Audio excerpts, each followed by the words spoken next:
At Barber, we've got a current group of colts that are coming through that enjoyed a bit of success this year.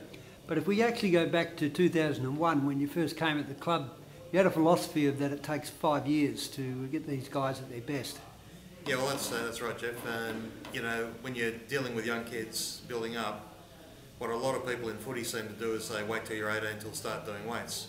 If you wait till then, you're going to wait till 21 or 22 or 23 before you get good maturation rates. But if you look at the US system, look at the Victorian system and the under 18s over there, they're recruiting 15-year-olds, slowly building them up. By the time they're in the 18s program, they're good, strong kids, and that's something that WA boys often lack. So what we did initially with guys like Richie and Heisey and that, by the time they were 18, 19, they were ready for league footy, you know, AFL if possible.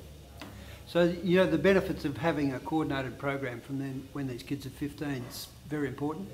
Yeah, well, that's true. And at SUBI, when I initially got here, the zone was a lot smaller and the number of talented kids was much smaller. So what we were basically doing the scaled down version of the AFL testing, finding the kids that are going to be the right demographic to go through and play footy and be the sort of athletes the AFL want as footballers. And yeah, then we gradually introduced sort of 3-quarter programs and that all the way through. So by the time they got to Colts, they were quite well conditioned, you know, no OP. For example, the last 9 guys we've had drafted at SUBI, none have got OP. And that's largely because they've done some core conditioning work before they've got to be 17 or 18. So from your perspective, how's that current group of colts that are working with you at the moment, how do they look? Yeah, well, having come back to SUBI, because we had 2 years where there's virtually no leg weights. The Colts last year had really done no weights, and I think it was a program that was just different all football. And I think the skills are great, but the physical side's still there. Yeah, that scenario happened with the league group to some extent, that our biggest weakness was physical strength, and that showed up in the grand final against Clermont. We probably lost a lot of the physical contest, and that won't be the case this year with the senior group. And these young kids have already started an interim weights program, and probably 90% of the Colts boys that we think have got talent to play league are doing that. And already guys have made pretty substantial gains, at least learning the exercises and building up. So they know the process that's in front of them now. Yeah. A couple of the boys from the Colts from last year, like Miles Smythe and Luke Norris, Matt DeBoer, Christian Batekia, and Brett Whiting, you know, they all have got good frames on them anyway. That's true, and they should develop a lot more so. But you see, what we want, we have basically we have a minimal list. I have a minimal target list for league players, like a 120 bench, 200 kilo band squat, and you know, 80 kilo clean, something like that. I'm not so worried about clean. A lot of guys have got shoulders, but those bench and squat levels I like to be reasonably solid, so that again they can play that physical game required at league. And from that perspective, DeBoer's the only one that actually hits league targets now.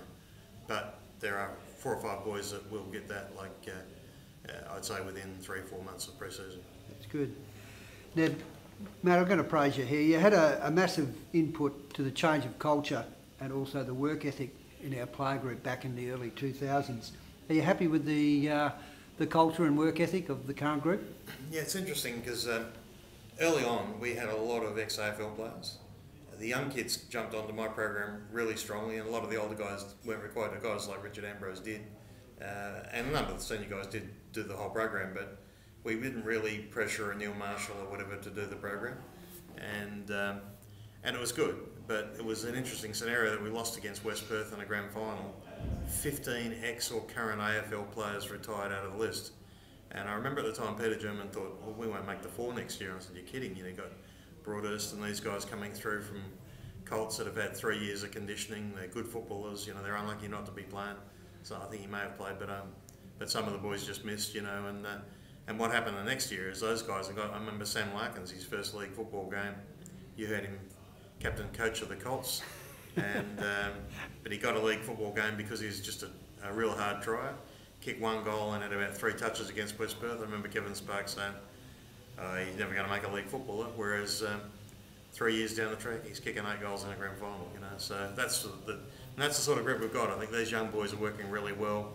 there's a footprint from what those guys did before, and it wasn't that old ex-AFL group that really got us there. It was the kids from within the club.